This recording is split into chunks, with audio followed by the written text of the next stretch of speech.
Good morning. It's Quantum Health Boss here, coming to you live from Toronto, Ontario, Canada. But I know some of you you need to get all the information, but I'm going to give it to you again. Find out why you need to add this to your first aid kit ASAP.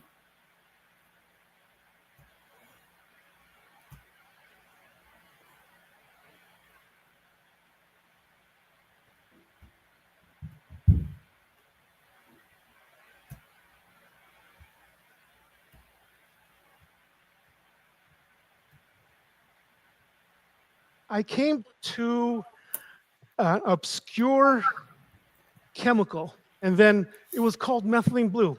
I remember from medical school days saying, "Oh, it's one question in the test. What is it good for? It's only good for this one condition called methemoglobinemia, which is a condition where your blood cells, you don't have enough oxygen, you kind of suffocate to death. You give this, and miracle happens, and you're cured." And I said, "Wow, this is a pretty cool chemical. Let me take a look at it." So as I looked in it more in terms of the antiviral effect of it, antibacterial effect of it, I kept getting more and more studies. So it took me a few months, 6 months, 8 months of over 800 studies. I read all these studies.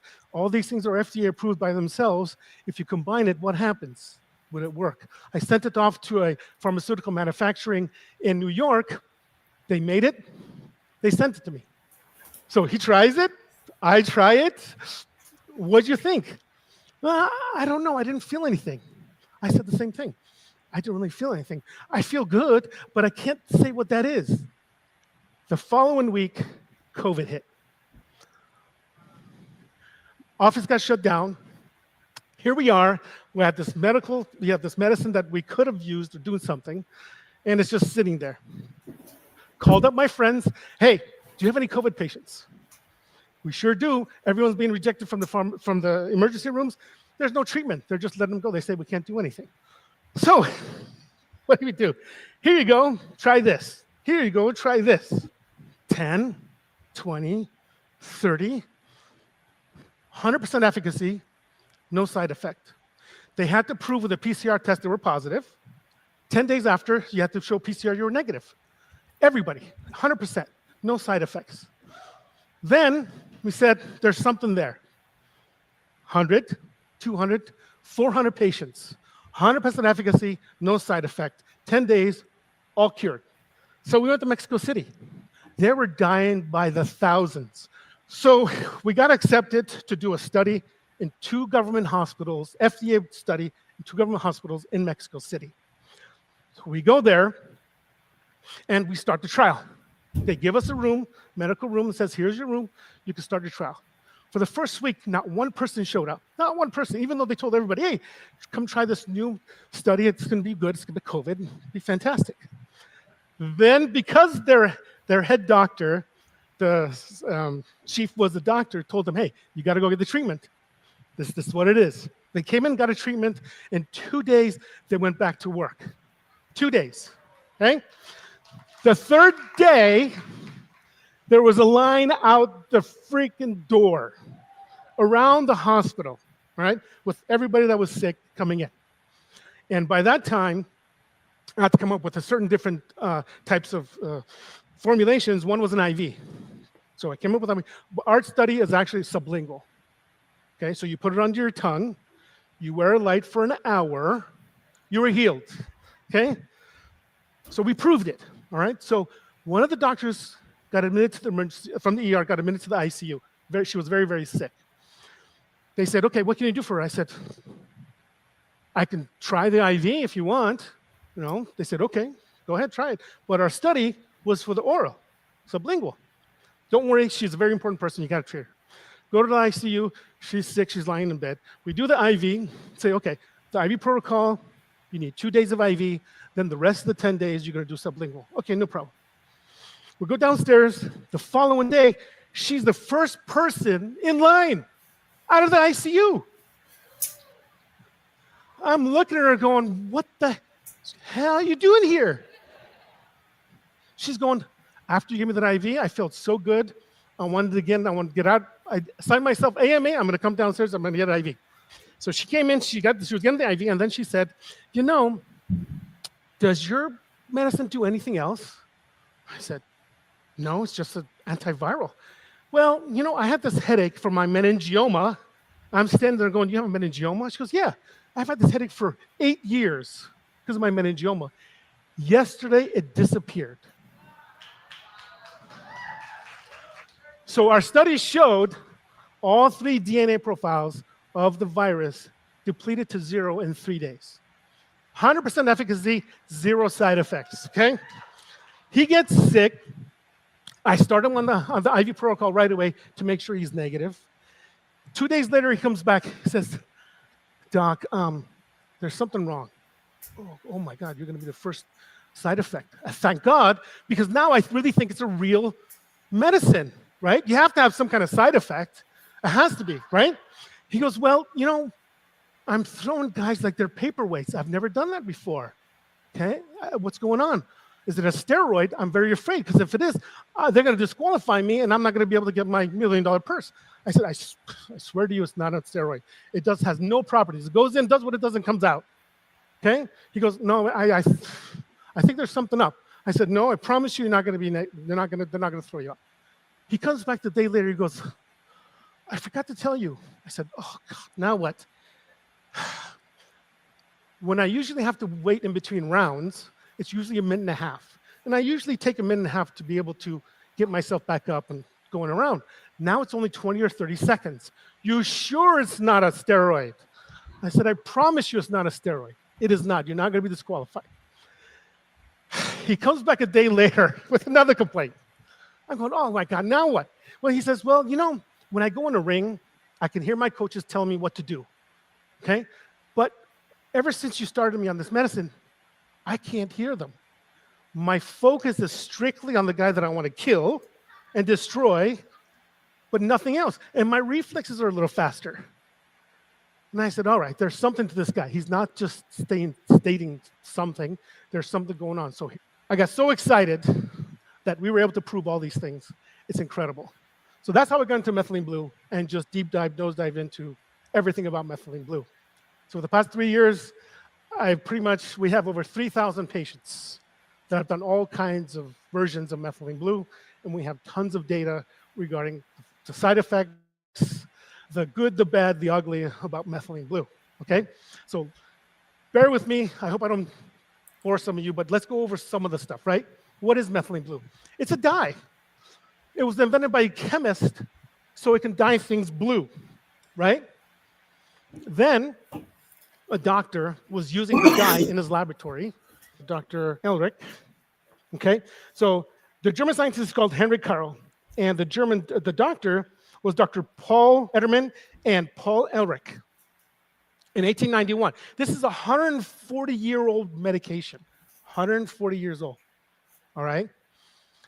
So they said, hey, we can actually, when he saw the destruction of the bacteria in the blood cells, because he was just staining them to see what's happening, he found out, hey, it's a pretty good antibiotic.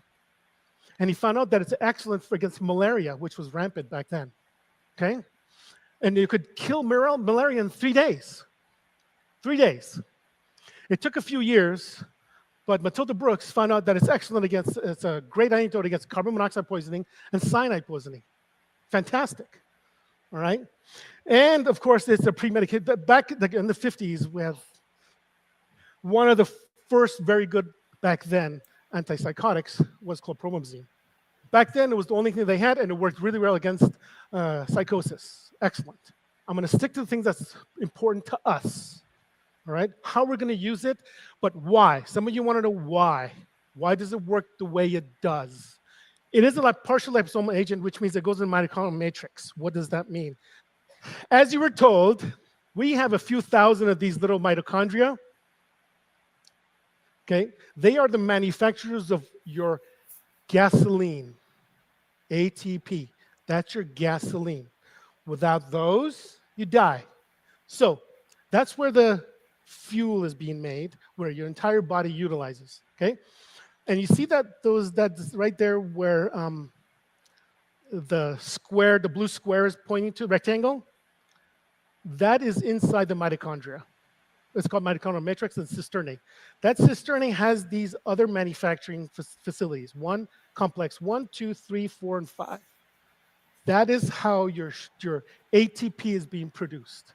Okay, that's where the fuel comes from. Whether you like it or not, everything turns into that. Just try to make the fuel from there. So see the dark brown stuff? It's called the matrices. That's where all the good stuff, that's where your glycolytic cycle is. That's where the sugar gets broken down and gets into a small compound. Electrons are, and it makes into ATP in the matrices, okay? There's a gap between the first and the second layer of cells. That's where the electrons are, hydrogen, okay? Now, this is a more detailed version of that cell wall, where it goes. You've heard of NAD. Almost everybody heard of NAD, right? A lot of people get NAD IVs, right? Why? So when you get a cold, what happens after the first day of cold? You get tired. You get tired very quickly for a few days, up to 7 days. Why? Because as soon as you get caught with a virus, the cell tries to protect itself. It protects itself by upregulating NAD to make ATP, so ATP can protect your cells and can have enough energy for DNA repair. Okay? So it's very important for NAD to be upregulated. It means a hell of a lot more production of NAD to make ATP. Without NAD, there's no ATP. Okay? At the very last stages there. All right? So NAD goes up. If NAD goes up and it's used, what happens to all the NAD? It gets broken down. If all the NAD is used up, what happens to your energy level? It goes down. Because it's upregulating to get your ATP, but as we age above 35, 40, the recycling process for NAD is broken down. That's why we get tired earlier as we age. The recycling process of NAD. If you don't have that working well, NAD continues to stay down, you get tired. If you get NAD infusion, you bounce right back up because the recycling process isn't done very well. How do you fix that? Sometimes you can fix it by intermittent fasting. Intermittent fasting has been shown in studies to increase the recycling process, rebuilding of the recycling process, because that's very, very important, okay? So here comes methylene blue. It says, hey, NAD, give me that electron. I'm going to take it away from you. NAD and FAD are robbed from their electrons, okay? It's just a little pass from one chemical to another chemical, okay? Once I pass this to the other chemical, I get used up, okay? Then I go to another process where I have to recycle myself to get built up again, okay? And methylene blue comes in, says, hey, don't get used up. I'll take this little doohickey from you. I'll go all the way to the end. I won't go from one cycle to the other, because in order to make ATP, you have to go from 1, 2, 3 to 4. If any one of those are broken or don't work or work intermittently or less than what they should, you get something called mitochondrial disease, mitochondrial dysfunction. So here comes methylene blue. Comes and robs NAD and FAD of electrons. Says, hey man, don't worry about it. I'm going to take your electron, bypass the entire manufacturing process, and go straight to cytochrome C and make ATP. Don't worry, chill, relax. I'll do all the work. Then, methylene blue can't get broken down by your body. Your liver cannot break it down. It stays either leucomethylene blue or methylene blue, and that's it. And it is such an awesome chemical. You've just heard a word called redox. It's very important, okay? This is the auto-recycler. Because of the pH, it is such an amazing chemical. It auto-recycles, which means at certain processes, it donates, and in another section, it accepts. So it sits there. Thank you very much. Here you go. Thank you very much. Here you go. Without the requirement of ATP or any other enzyme to be able to do what it's doing. It's an amazing process. It's an amazing chemical. It requires nothing, but you have to be able to get it from your mouth to the blood, to the cell, to the mitochondria. That's where the expertise comes in and the way this chemical was built by us. Okay? It's the reason why we're using the gold, silver, and the copper. And you can't just use any gold, silver, and copper, because if you do, if it's too small, the silver clump in the cell and kill the cell. Your liver starts breaking down. Okay? Same thing with gold. Specific size, specific amount. They all do different things. And that's why it does what it does. Okay? So methylene blue is an amazing product. That's how it creates ATP. That's how your cells get energy. So imagine, you're an athlete, and this is legal, by the way. USADA, which is the governing body for athletes, have approved it. You're taking this product. You can run farther, without use of oxygen. Okay? It produces ATP without oxygen. Okay? That's what's amazing about this. Okay? So imagine holding your breath longer underwater, being able to get a pick-me-up in the morning. It goes in, not a steroid, comes right out. Absolutely, it doesn't touch any of your cells, except it does what it does. Then your body is smart. Your body methylates it. The way your body gets rid of it is methylating it, turns into leucomethylene blue, and then all of a sudden it leaves your body. Regular methylene blue, 3 to 5 hours half-life. Means it only lasts 3 to 5 hours, 50% pop concentration. Ours, 22 to 24 hours. Okay? Imagine that.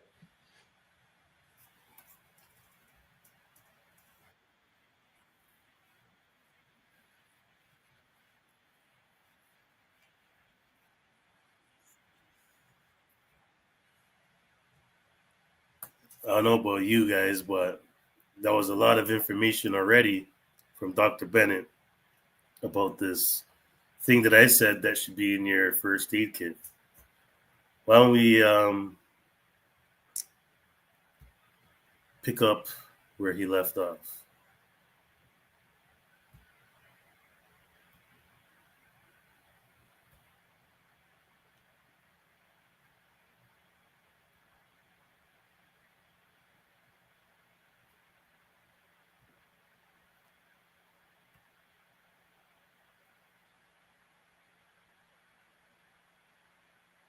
Methylene blue has been used in India for the past 40 years, okay? When I published my study, their health minister of India came to our office, said, hey, our efficacy is only 30 to 40%. How the heck are you getting 100%? I showed them red light. He said, oh yeah, by the way, we just tell people, take the methylene blue, go outside, go in the sun. We know that if they go in the sun, they get better. It helps. Well, 660 nanometer light. That's what the difference is. Okay, has other properties too, but I'll explain to you why 660 is so important. Okay, so it's been shown with all these in studies, not by me, but other studies of what it can do. It's excellent against chemotherapy, helps you against the side effects. Immunosuppressants, helps you protect you against their effects. Okay, and India told me they can get rid of fibroids. They actually have gotten rid of fibrous lung. It took 9 months, a year. We don't have that in the United States. We can't get rid of fibrosis. Once you got a fibrous lung, you're done, okay? But they can. And our version does the same thing as theirs does. This is a complicated, I just wanted to prove to you that this is how the inflammatory process starts, and this is where methylene blue comes in and protects you. Okay, this is all the fevers and all the they're called inflammasomes. They're gene expressions that come in and start all the process of getting the inflammatory processes. So you have inflammation, you have swelling, and all that. Okay, now because this chemical is so diverse, because it does so many things, right now it's being looked at by many labs across the world. They want to be the first one to find a mechanism of actions for these other things. I don't have a mechanism of action for many things because many processes of this because they don't know. They know it works. They've proven it works, but they're still trying to figure that out. So I'm putting up the ones that we know of, the ones that we have proof that actually work. So when we were doing the study, we found out that when anybody came in with a cough, no matter how much IV we gave them, no matter how much sublingual we gave them, they didn't get better. Not one of them. So we had to come up with a different version called the nebulize. As soon as they gave them a nebulization where they could inhale it into their lungs, they bounced right back. Took them a couple of days, but they bounced right back. So we had to come up with a nebulized version. Now imagine that, God forbid, you get a blood clot anywhere, right? Most commonly in the brain, okay? And then they give you a clot buster, okay? And then all of a sudden, wow, it's a miracle. The blood starts going back into the brain. You actually cause more problems, more death. Why? I'm trying to explain to you so you understand what I'm coming up with. It's very complicated here, if you can see. The center blue thing, see that center blue thing? To the right of it, nitrous oxide, right? So you see hypoxanthine? Hypoxanthine, right there says xanthine, hypoxanthine, and then ROS with a red star. Reactive oxygen species. They are your enemy. They have been shown to cause cancer. They can change chemicals from good to bad. They can change your DNA. They can actually destroy your DNA if they're in high concentrations. Again, I mentioned to you yesterday, we were made perfect. We have a perfect system to counteract that. It's called glutathione, superoxide dismutase. Okay? Those two chemicals are your antidote. Unfortunately, we are around things that decrease those. We don't have enough of those. So ROS is increase in cells, causes something called apoptosis. Once there's too much concentration of that in your cells, you die. Your cells die, not you, but your cells die. And then that cell, besides dying, become some other means, and I'll show you what that means. And they can cause cancer, all right? So it's very important to have this taken care of. So imagine you have two twins. One comes to my talk, the other one's somewhere else, and both of them have a stroke, okay? One's taking methylene blue, the other one isn't, right? The one that has methylene blue, look at what it does. It protects him against this ROS species, okay? So reperfusion, if reperfusion occurs, they're protected. He's not going to get destroyed. Secondly, so if you have lack of blood to your cells, right? Lack of oxygen, lack of nutrition, cells die. What do they need? What does that oxygen supply and nutrition supply? Ability to make ATP. Your ATP drops, cell dies. Imagine you have methylene blue in there already. Cell has an extra 10 to 12 hours to live because methylene blue is there to protect it. It keeps making ATP. No matter, there's no nutrition, no oxygen, methylene blue keeps going, makes ATP over and over and over again. So you have hours instead of minutes to get to the emergency room with a blood clot, whether it be in your chest, PE, pulmonary embolism, a stroke, or deep vein thrombosis, anything that has to do with a blood clot. If you're taking methylene blue, you're protected for hours. I want to show you how the reperfusion is helped with methylene blue. So senescent cells are cells that are too old. They get Alzheimer's. They don't know what to do with themselves. They don't know whether to die. They can't continue to heal themselves. They just stick around. And what they do is it causes more problems for you. Why? Because they release SASP. All you have to know is those are inflammatory processes, these senescent cells. Okay? They're bad for you. And methylene blue helps your cells to prevent from going into senescent cells. It's been shown. Okay? Why is this important? This is what methylene blue comes up when you manufacture it? It's 5. Just want to show you what the name of the chemicals are, what the enzymes are that work. Superoxide dismutase, and all the before ischemia. So there was, if methylene blue is administered before ischemia, you get a lot of protection. What if you give it after? So post-ischemic methylene blue infusion, see that? Production competing with molecular oxygen at the iron sulfur center of xanthine oxidase, okay? Acting as a willing electron acceptor for the last shuttling of electrons. So let's take a look at that. That's where that xanthine comes in. So as soon as xanthine, because it's a donor, and it causes more nitric oxide, see that? And it causes ROS, reactive oxygen species. Because anytime you have a equation in the mitochondria, you have to be able to equalize it. And the way you do it is with electrons. If you have too much, if you're making something, and this is a byproduct, if it doesn't get used up very quickly, it wants to find something to bind to. And usually reacts with other chemicals. And it causes reactive oxygen species. Hits oxygen, oxygen becomes singlet oxygen instead of 2 oxygen.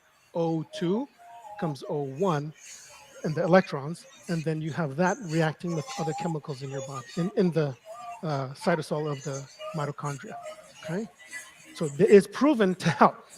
Methylene seems to protect brain by reversing accelerated in vitro senescent cells, and that's what we talked about, senescent cells, right? It loves neurons. Methylene blue loves neurons, and it concentrates in the brain. That's why it gives you focus. That's why it gives you attention, okay? It's extremely well. It's been studied quite a bit about that. All the effects are produced by methylene blue on the mitochondria, respiration, and antioxidant effects are useful tools to reduce the tissue reactivation and invasives of foreign substances. So how does this work? Again, it all goes down to ATP production, all right? So here you have a manufacturer that's making gas, right? If all the gas is being utilized by your cells because it's being invaded and it can't keep up with the production, what happens? Cells invade. They have the ability to invade because you can't protect yourself, right? That's why if we had a wall around the US, that's our protection, right? But what if there are so many invaders coming in and we don't have enough guys to protect the walls in forms of ATP energy? Someone's going to get through. That's what happens. So methylene blue can actually protect you from invasiveness of cells by giving your cells enough ATP for cellular protection. So why is methylene blue so good? How does it work? Okay, has to do with what? Why am I using this? I'm activating methylene blue in my blood. That's what this is for. Why the wrist? Because we tried the carotids, too cumbersome, people didn't like it. We tried the femoral, again, too complicated, it's very, very uncomfortable. So we thought, hey, the arm, nope, didn't work. But you have an artery and vein that go here, all the way down, circle, do a U-turn, go right back up. So you get a 4-pass right at the wrist. And it's the closest of the artery and veins in your body. And this red light, has enough power to joule, because it has to do with joules and radiation. Look, it goes right through your skin. That's how powerful it is, okay? Besides doing methylene blue, the red light does many other things, especially nitric oxide, as a signaler for many, many things, many, many processes in your body. So you look at this. So why is there so many peaks? What does this mean? This is a from methylene blue. Okay? When you shine light on it, you want to see which one it absorbs the most. You see all those little peaks, tiny peaks? Those are all contaminants. The azure A, azure B, azure C, thionin. The most one is around 660, 670. That's methylene blue. Okay? Now, why is that important? So when you have methylene blue and you shine light on it, see those rings on methylene blue? What is light? It's just electrons, right? I can feel the heat. How the heck does it heat my hand? I can feel the heat because electrons are hitting my hand. Electrons have properties The properties, one of them is heat, when it hits your body. So it hits that chemical, it absorbs it like a battery, like a capacitor. And it holds it and circulates. It just goes around and around and around. It holds it until it gets rid of it. How does it get rid of it? By hitting something it likes. It loves lipid-based envelope viruses. What is that? So this is not proven by me. This is proven by studies in other countries, not by me. Okay? It does do HIV. It does do hepatitis and herpes. It has been done in Mexico.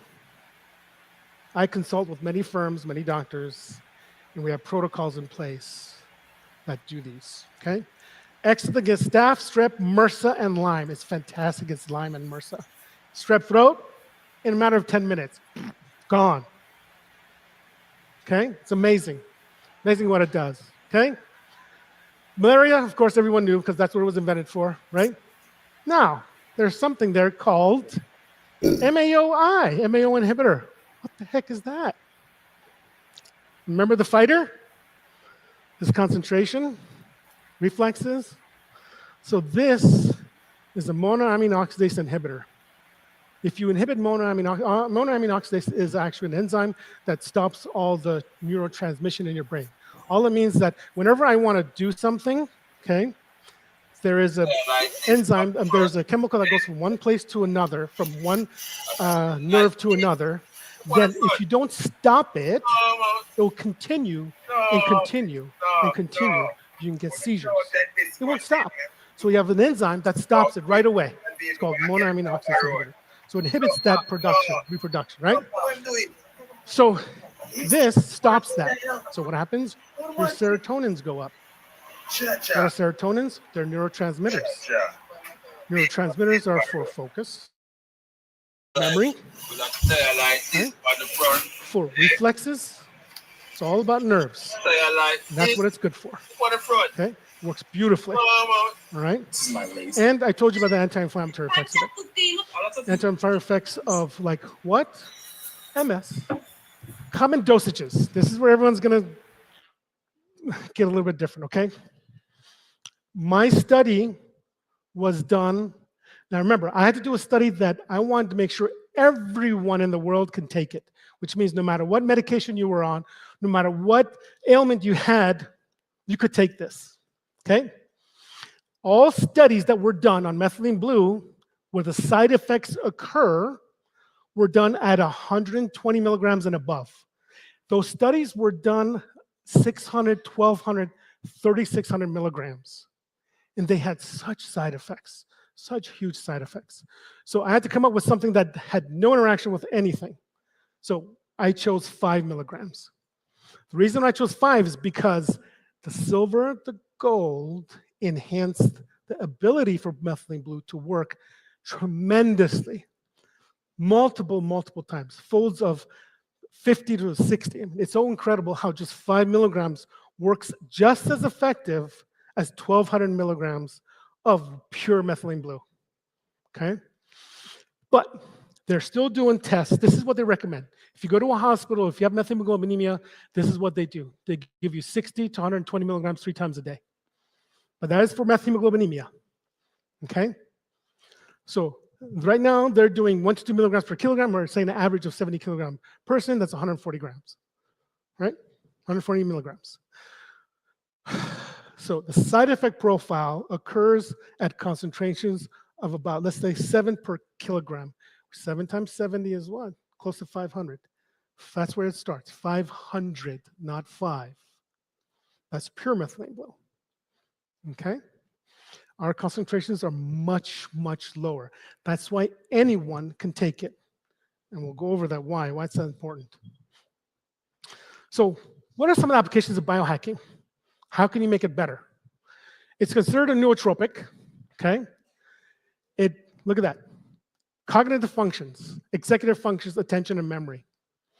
There's a study done. They gave one dose of methylene blue. 7% better with 1 dose. We don't even know what methylene blue they were using. That might have been the one that had only 25% efficacy. But still, 7% increase in correct answers. Lots of studies on Alzheimer's, both positive and negative. Parkinson's, psoriasis, multiple sclerosis. It's also being used by a lot of sports people to enhance their performance. So again, red light, right? For biohacking, okay, activates. So you don't have to have methylene blue to feel better with this watch, because this does other things. Like I said, nitric oxide. Nitric oxide is an excellent stimulator. Not only does it increase your, so let's say you're wearing this.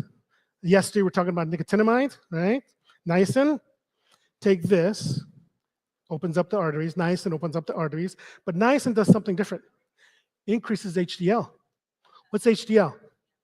The good cholesterol. Why? It's a bus. Goes around, picks up all the small and bad cholesterols, takes it to your liver and repackages it. That's what's important. That's what this can do. Without methylene blue. The methylene blue on top of it, well, it's fantastic. All right, Lauren, like we said,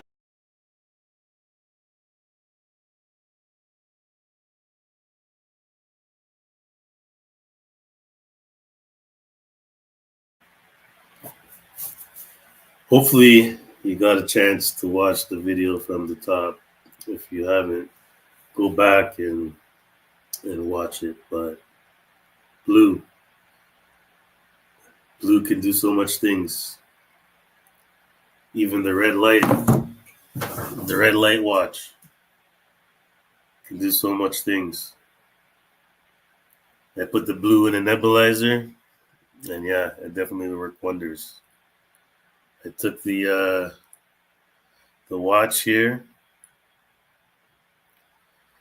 Once I got the confirmation from my heavenly scan that I had COVID, I put this here, and I took the blue, and I put it into my lungs. The reason why I do that is the spike proteins, they won't stick to your lungs once you put the blue in through a nebulizer. That's what Dr. Bennett was saying in his trials. They weren't getting better until he put a nebulizer for him. So, Quantum Health Boss, letting you know what you should know. Have a great night.